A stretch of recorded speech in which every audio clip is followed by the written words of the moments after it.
bitumye imera nk'umusinzi. Nuko itorero ry'Imana ryivanze n'isi.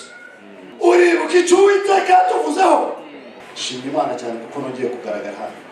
Haleluya. Imana ishimwe, nongeye kubona Mopeti dutangira Gisozi. Nari nshinzwe ivugabutumwa muri paruwasi.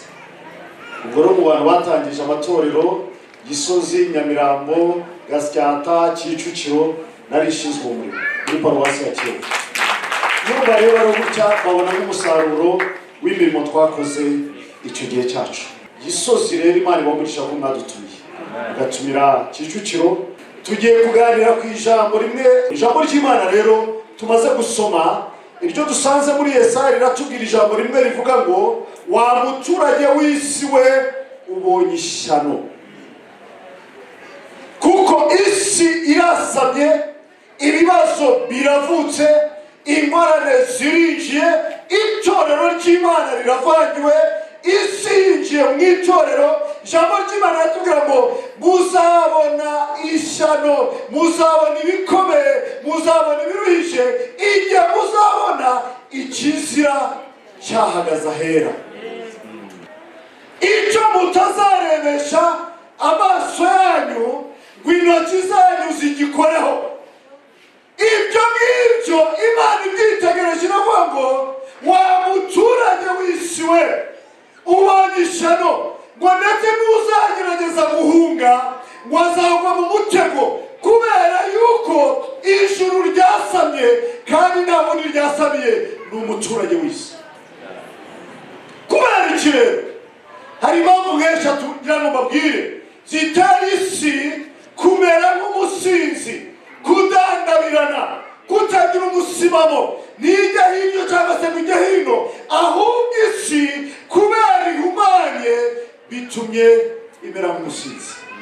Abanyweye inzoga, umusinzi agerageza uburyo bwose bushoboka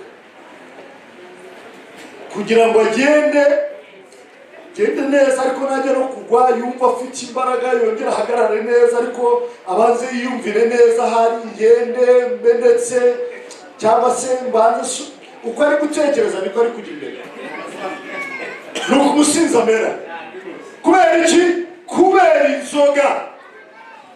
Uwo yahaze ibisindisha, ariko uyu munsi isi ihaze iterambere.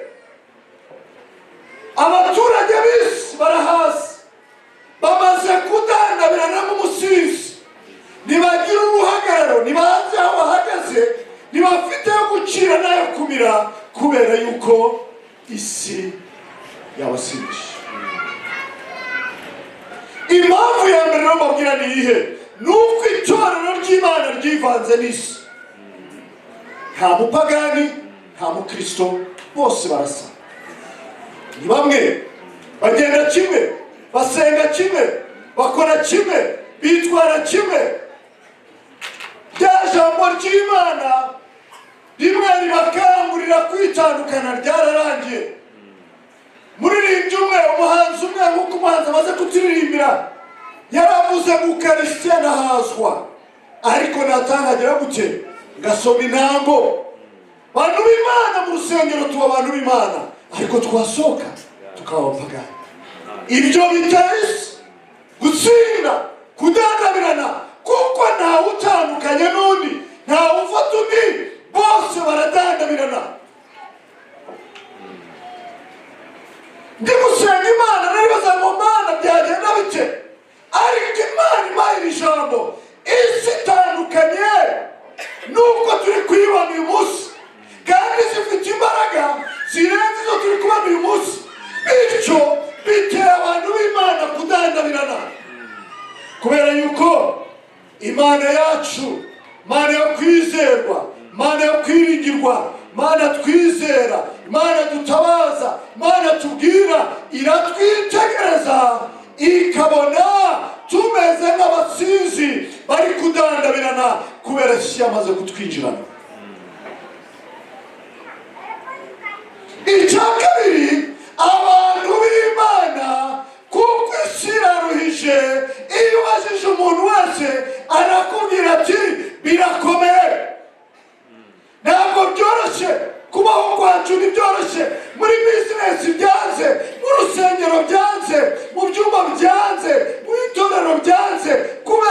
cyabanza nuko isi ijuru ryamaze kuyasamira kandi riyoherezaho izindi mbaraga. Ibyo rero biteje abantu b'Imana ibibazo. Isi ya none iteye abantu b'Imana kudandabirana. Babaye abapagani, bararira nkabo, baratekereza nkabo, barambara nkabo, baravuga nkabo, barakora nkabo, basangira nabo. Kubera icyo ijambo ry'Imana rivuga ngo uri inyanga guhanwa, ukirenza amagambo yanjye, ukubanya umusinzi wifuza kubana nawe, ukubanya umusambanyi, ukubanya umujura wifuza kubana nawe, ngwibyo urabikora nkakwihorera ukibwira ko mwanya nawe ngo ariko nzaguhana bishyira imbere y'amaso yawe byose uko bikurikirana. Waninde ni umuturage w'isi, waninde ni umukristo wo mu itorero, waninde ni wa wundi wamenye Imana, ni wa wundi wasenze Imana, ni wa wundi wakoranye n'Imana. None Imana imaze kubyitegereza iravuga ngo wa muturage we ubonye ishano kubera yuko isi yakwasamiye. Ibibazo byavutse, inzara yabaye, ubukene bwabaye, ibintu byahenze, isi yavugishije abapagani n'abakristu bashitse ururondo. Ariko twibuza ndetse mu ijambo ry'Imana hari mu bacamanza hari inkuru ebyiri nakunze cyane. Gideyoni icyambere Imana iramubwira ngo ingabo ufite ni nyinshi zigabanye, kuko Imana idakirisha ubwinshi. Si ingabo nyinshi, si intwaro nyinshi. Goliyati yari yambaye nyinshi kandi zikomeye, ariko kuko Imana idakirisha gira Gideyoni ngo ugabanye ingabo. Uko Imana ikomeza kumubwira ngo nyamara abantu baracyari benshi, ingabo ziracyari nyinshi. Ageze hepfo rero noneho aravuga ati birakomeye. Uko Imana imureba ikabona afite ubwoba, ikabona aratinya. Imana iramubwira iti rero uko ufite ubwoba, noneho genda ujya mu ngabo z'ababisha bawe, wumve neza uko bimeze, uzinjiremo. Agira ubwoba aravuga noneho ufasha mwene so mwinjirane mu ngabo. Bageze mu cyitwa rero ibitero biteye ubwoko bw'Imana, za ngabo 300 zigiye kurwana nabo, ari nabyo ngiye kubabwira kugira ngo soze. Noneho bageze mu ngabo, Imana itera abantu batangira kurota. Ubwo bari mu nzira, Imana itera ingabo z'ababisha kurota. Barota, umwe arababwira ati nagiye kubona mbona bimeze gutya, ubwoba burabataha. Ariko noneho kozi Imana we kubera ubwoba bwamutashye biragoye kwinjira muri detaye. Ariko noneho yinjiyemo, ageze mu ngabo ngo yumve umwe arimo ararotora, aravuga ati nagiye kubona mbona mbese undi hari ukuntu abamarobe n'abantu b'i Kigali ntabwo bayazi, ariko nk'abantu babanye n'abakongomani buriya hari ukuntu bateka ubugari, umukongomani agakaraga agahita avanaho irobe akarishyira hano, agakaraga akavanaho irobe. Noneho umuntu mwajya kurya buri wese agafata irobe rye. Ntabwo ari bya bintu by'uko usanga ikirunga umuntu wese agakora ugakoraho. So umukongomani akakaza gutya agahita azana irobe. Noneho ngo umwe agiye kubonabona bimanutse ku misozi bisatira aho bari, akabona ni nk'imitsima. Ariko niba agiye kumubwira aramubwira ati yo rero ni ya Mana ya Gideyoni iratumaze. Haleluya, amen, haleluya, amen. Amitegereza arabwirwa ngo iyo ni ya Mana ya Gideyoni rero itugabye igitero iratumaze. Ndagira ngo bakangurire iki rero, nubwo ibikomeye biriho, nubwo ibiruhisha biriho, nubwo ubukene buriho, nubwo intambara ziriho, nubwo abantu bareba iburyo bakareba ibumoso bakabura igisubizo, ariko bafite ibanga ry'Imana. Haleluya, abo Uwiteka yavuganye nabo wafite icyo yibitseho. Nuza gusoma muri Yosuwa ibice byaho 14 umurongo wa 6, hari ijambo rimwe muntu witwa Kalebu yavuze aravuga ngo niba wibuka neza uribuka icyo Uwiteka yatuvuzeho. dore igitumye abantu basinda rero kutagira ibanga, kwiruka kugenda ariko ntacyo wibitseho, nta bantu ufite.